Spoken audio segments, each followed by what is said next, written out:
யுஏஇன்னு சொல்லக்கூடிய ஐக்கிய அரபு அமீரகம் ஒரு இஸ்லாமிய நாடு. இது முழுக்க முழுக்க ஒரு மதம் சார்ந்த நாடு. ஆனாலும் இந்த நாடு அந்த நாட்டிற்கு வரக்கூடிய மக்களை இனம், மதம், மொழின்ற வேறுபாடுகளை கடந்து அரவணைச்சிட்டு வருது. இந்த ஐக்கிய அரபு அமீரகத்துல கிட்டத்தட்ட 200க்கும் மேற்பட்ட நாடுகளை சேர்ந்த மக்கள் வாழ்ந்துட்டு வர்றாங்க.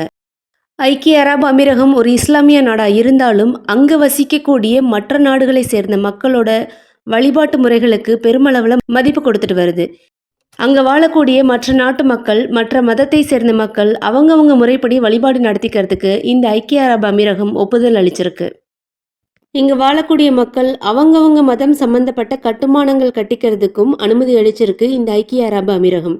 இந்த ஐக்கிய அரபு அமீரகத்துல இந்து கோயில்கள், கிறிஸ்தவ தேவாலயங்கள், குருத்வாராக்கள்னு மத சம்பந்தப்பட்ட கோயில்கள் நிறைய பார்க்க முடியும். குறிப்பா சொல்லணும்னா துபாயில் உள்ள பர்துபாய் மற்றும் ஜபல் அலி பகுதிகளில் குருத்வாரா கோவில்கள் மற்றும் இந்து கோவில்கள் அதிகமாக இருக்கு. இந்த நாடுகளில் கட்டப்பட்ட எல்லா இந்து கோவில்கள்லையும் இந்தியாவில் வழிபடுவது போன்றே வழிபாட்டு முறைகள் மேற்கொள்ளப்பட்டு வருது. இந்த ஐக்கிய அரபு அமீரகத்தோட மத நல்லிணக்கத்திற்கும் சகிப்புத்தன்மைக்கும் ஒரு சிறந்த எடுத்துக்காட்டு என்னன்னா, சமீபத்தில் பிரம்மாண்டமாக கட்டி முடிக்கப்பட்டு கும்பாபிஷேகம் நடக்க இருக்கிற இந்து கோவில் தான். இந்த இந்து கோயில் அபுதாபியில் கட்டப்பட்டிருக்கு. கடந்த 2015ஆம் ஆண்டு பிரதமர் மோடி அவர்கள் அரசுமுறை பயணமா அபுதாபிக்கு முதல் முறையா போனாரு. அப்போ அங்க வாழக்கூடிய இந்தியர்கள் சார்பாகவும் இந்துக்கள் சார்பாகவும் அபுதாபில ஒரு இந்து கோயில் கட்டணும்னு அமீரகத்துக்கு ஒரு வேண்டுகோள் வச்சாரு. இவரோட வேண்டுகோளுக்கு இணங்க அமீரக அரசும் இந்து கோயில் கட்டிக்கிறதுக்கு ஒப்புதல் அளிச்சுது. துபாய் மற்றும் அபுதாபியை கனெக்ட் பண்ணக்கூடிய ஷேக் ஜாயத் ரோட்ல உள்ள அல்ரக்பாக் பக்கத்துல முரைகா பகுதியில கிட்டத்தட்ட 55,000 சதுர அடியில இந்து கோயில் கட்டிக்கிறதுக்கு அமீரகம் இடம் ஒதுக்கி கொடுத்துச்சு.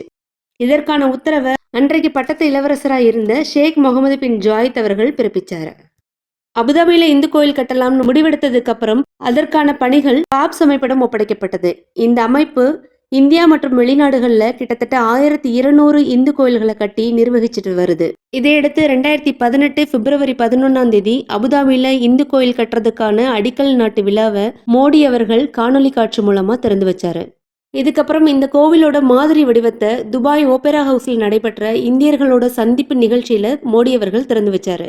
இந்த கோவில் முழுக்க முழுக்க இந்திய முறைப்படியே கட்டுறதால இந்தியாவிலிருந்தே கிட்டத்தட்ட 3000க்கும் மேற்பட்ட சிற்ப கலைஞர்கள் அபுதாபிக்கு வரவழைக்கப்பட்டாங்க. இப்போ இந்த கோவிலோட கட்டுமான பணிகள் எல்லாமே நடந்து முடிஞ்சிருச்சு. இந்த கோவில் தரைத்தளத்தோடு சேர்த்து மொத்தம் 2 தளங்களா கட்டப்பட்டிருக்கு. இந்த கோவிலோட கட்டுமானத்திற்காக மணல் ராஜஸ்தான்ல இருந்து எடுக்கப்பட்டிருக்கு.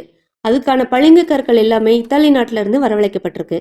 அது மட்டும் இல்லாமல் ஐக்கிய அரபு அமீரகத்துல மொத்தம் 7 நாடு இருக்கிறதால அந்த 7 நாட்டையும் குறிக்கிற வகையில இந்த கோயில்ல 7 பிரம்மாண்ட கோபுரங்கள் அமைச்சிருக்காங்க.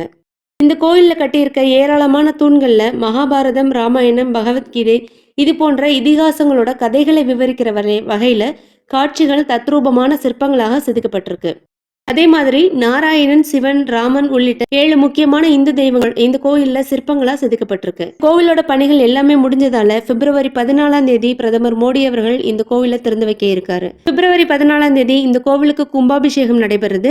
அதே நேரத்துல இந்த கோவில்ல உள்ள சிலைகள் எல்லாத்துக்குமே பிரதிஷ்டை விழாவும் நடக்குது. பிப்ரவரி 18 இருந்து பொதுமக்களோட அனுமதிக்காக இந்த கோவில் விடப்படும்னு நிர்வாகத்தின் சார்பில் தெரிவிக்கப்பட்டிருக்கு.